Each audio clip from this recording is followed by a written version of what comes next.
tout simplement. C'est grave, c'est très grave même. Non, en réalité c'est pas si grave, mais c'est très important de se cultiver et surtout important de ne pas rester dans l'ignorance. Des grandes phrases, hein, pour pas dire grand chose. Aujourd'hui on va lancer une nouvelle série de vidéos. Vous savez, j'en lance 1 milliard par jour des séries de vidéos. Le but est de surtout pas les finir. Je lance des séries de vidéos, je fais 2 vidéos et j'arrête. Non, là pour le coup il y a de quoi faire. Dans cette vidéo ça va être le prémisse.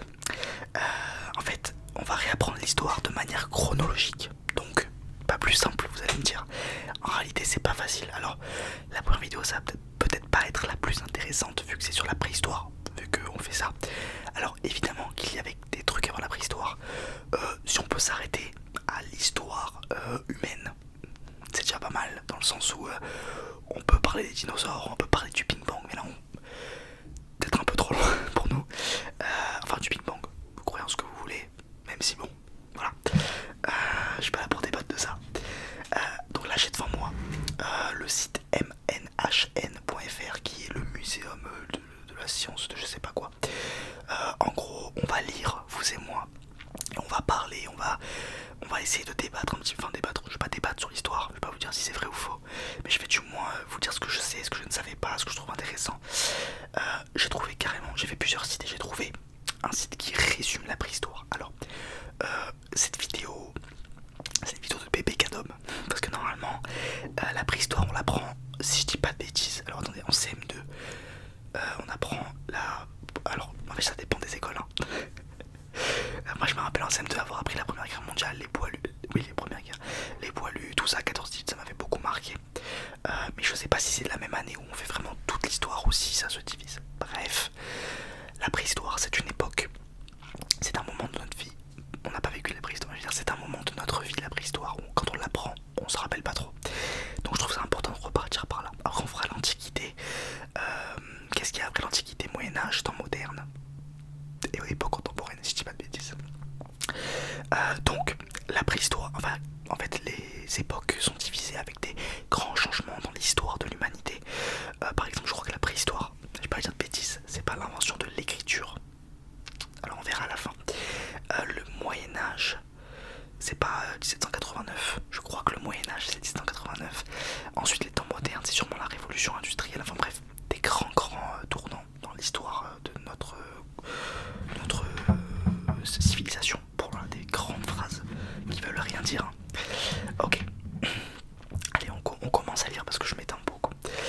Qu'est-ce que la préhistoire? En général la préhistoire est définie comme une période comprise entre l'apparition du genre humain et celle de l'écriture. Ok, je vous promets que j'avais pas lu. C'est aussi une science récente qui évolue au gré des découvertes. Lui attribuer des limites chronologiques fixes n'est donc pas si aisé, ce que je comprends. Je pense pas qu'on ait la date exacte de la création de l'écriture. Donc c'est pour ça que je pense que et surtout encore moins de la création de l'être humain, enfin du moins de l'apparition de l'être humain. Donc c'est des périodes beaucoup plus larges que le Moyen-Âge où c'est vraiment l'époque contemporaine où c'est vraiment voilà. C'est de là à là. Par définition, la préhistoire est la période qui précède l'histoire. Parce qu'en fait l'histoire commence à partir de l'Antiquité. L'histoire avec un grand H, je crois. Un fait qui pose question: comment s'est déroulé le passage d'une période à l'autre? Pouvons-nous dater ce moment? Commençons par le commencement. J'aime beaucoup ce site, j'ai lu un petit peu des avis pour... j'ai demandé à ChatGPT quel est le meilleur site pour faire une vidéo, et celui-là était sans appel. Parmi les nombreuses idées reçues qui circulent autour de la préhistoire, il y en a une tenace qui associe cette période à celle des dinosaures.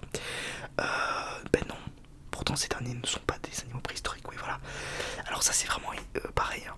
L'être humain n'a jamais croisé de dinosaures. Il faut... ça fait partie des trucs qu'il faut se les mettre dans la tête. C'est pas les mammouths, les dinosaures c'est bien avant. Pourtant, voilà, ok. Et pour cause, ils sont antérieurs à l'apparition des humains sur Terre, voilà. Les scientifiques s'accordent effectivement pour exclure ces animaux du champ de leur discipline. La préhistoire serait ainsi corrélée au passé humain, ok. Les premiers hominines ont fait leurs apparitions entre 7 et 4 millions d'années. Est-ce que vous imaginez la fourchette dans laquelle... Ah mais c'est vraiment ça la date. Entre 7 et 4 millions d'années avant nous. Oui, avant nous, pas avant Jésus-Christ, ok. C'est fou, donc c'est énorme. énorme. Mais donc je pense que entre 7 et 4, il y a dû avoir des petits scarabées, des petits trucs qui deviennent nous, je suppose. La préhistoire débuterait avec cette période. Elle inclurait aussi bien les australopithèques comme Lucie, donc la première femme, c'est ça, et les paranthropes, que les premiers représentants du genre Homo. Donc ça, ce sont les différents types d'humains, les différentes, est-ce qu'on peut dire races? Mais ces dates ne sont pas gravées dans le marbre, elles peuvent toujours reculer en fonction des découvertes. Ok. Pour mieux saisir la définition de la préhistoire, il faut aussi s'attarder sur celle de l'histoire. Or, l'histoire des sociétés passées ne peut se faire qu'à partir de traces écrites. C'est pourquoi il est communément admis que la préhistoire se termine avec l'invention de l'écriture. Ok, ça fait sens, c'est logique. Si vous n'avez pas compris, en gros, vu qu'on sait pas, il n'y avait pas d'écriture avant, et qu'on considère que l'histoire, pour connaître l'histoire, il faut des traces écrites. Je viens juste de redire la phrase. Mais c'est là que le bas blesse pour les préhistoriennes et les préhistoriens, car l'écriture n'est pas apparue partout au même moment, évidemment. Si elle émerge à partir de 3500 ans avant notre ère, alors 3000 avant notre ère, c'est avant Jésus-Christ, avant nous, en Égypte et en Mésopotamie, ce n'est pas le cas en Chine, en Italie ou en Grèce par exemple. En outre, certaines sociétés influencées par les Occidentaux ne l'ont adopté que très récemment. Le développement de l'écriture dans une société est progressif et concerne surtout les sociétés organisées en villes et en état. Oui, je me doute que les sociétés, alors il y a les sédentaires et les nomades, donc les sociétés nomades qui font que bouger, qui en fonction des saisons, en fait à cette époque là c'était beaucoup ça je suppose, qu'avant qu'il y ait vraiment des espèces de maisons, cahutes, avant il fallait bouger en fonction de s'il fait froid, s'il pleut, c'était quelque chose. Ok, un mode d'organisation qui ne concernait qu'un tiers de l'humanité il y a encore 4 siècles. Wow, c'est fou. Ok, donc il y a encore 400 ans, donc en 1600, il n'y a que un tiers de l'humanité, pardon, qui était organisé en état, en ville. C'est fou. Le seul critère de l'écriture apparaît ainsi biaisé. Je vois le débat. D'autres changements sociaux sont proposés, notamment les débuts de la domestication et la sédentarité, voilà, majoritaire des groupes. Donc, domestication, c'est genre les animaux. La phrase de débile, c'est genre les animaux. C'est le fait de domestiquer les animaux, donc je suppose avoir des troupeaux, ce genre de choses. Et la sédentarité, donc se poser à un endroit et y construire une espèce de ville, de village. Cependant, là aussi, ces critères n'apparaissent ni de manière uniforme dans le temps, ni de façon concordante pour tous les groupes humains, rendant la frontière entre la préhistoire et l'histoire plus floue, ce que je comprends.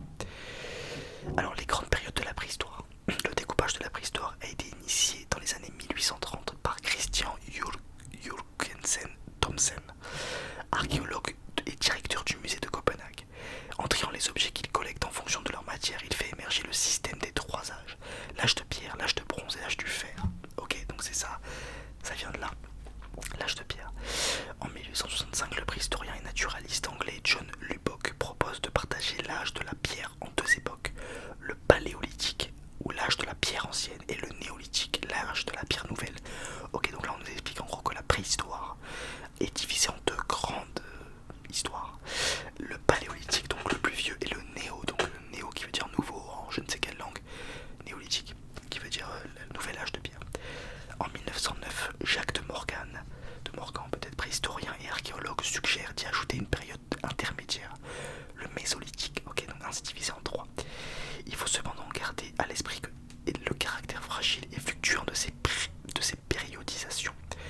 Le néolithique par exemple commence au Proche-Orient il y a plus de 10 000 ans, mais seulement près de 4 000 ans plus tard en Europe de l'Ouest. Ok, donc là on a une petite explication. L'âge de pierre, l'âge de la pierre est divisé de la manière suivante. Donc là il nous explique en gros les dates. Le paléolithique, donc le plus vieux, lui-même subdivisé en plusieurs grandes périodes. Ouais, on va peut-être pas commencer à fric. Ok, donc en gros ça commence à moins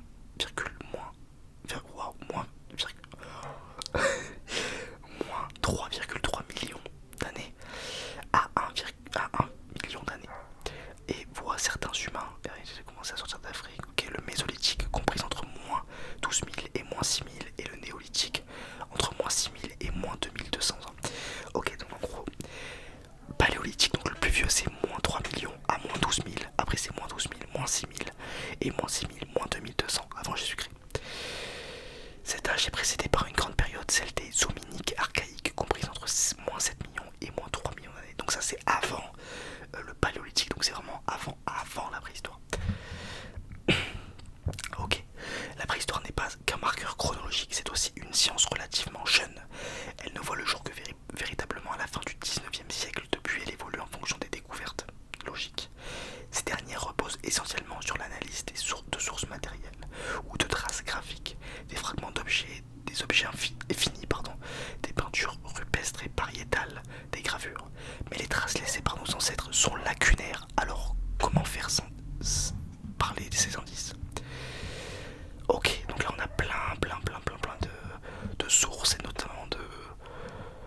manière de faire parler les indices de nos ancêtres. Je répète la phrase.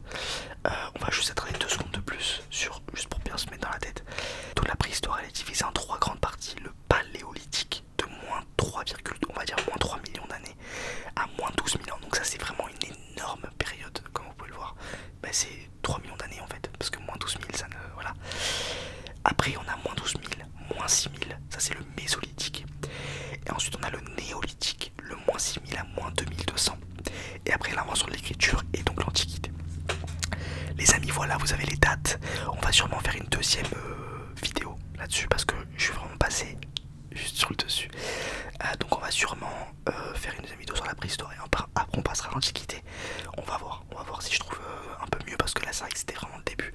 Mais bon, si je vais faire des vidéos de 12 minutes, il faut effleurer l'histoire. Vous vous en doutez bien.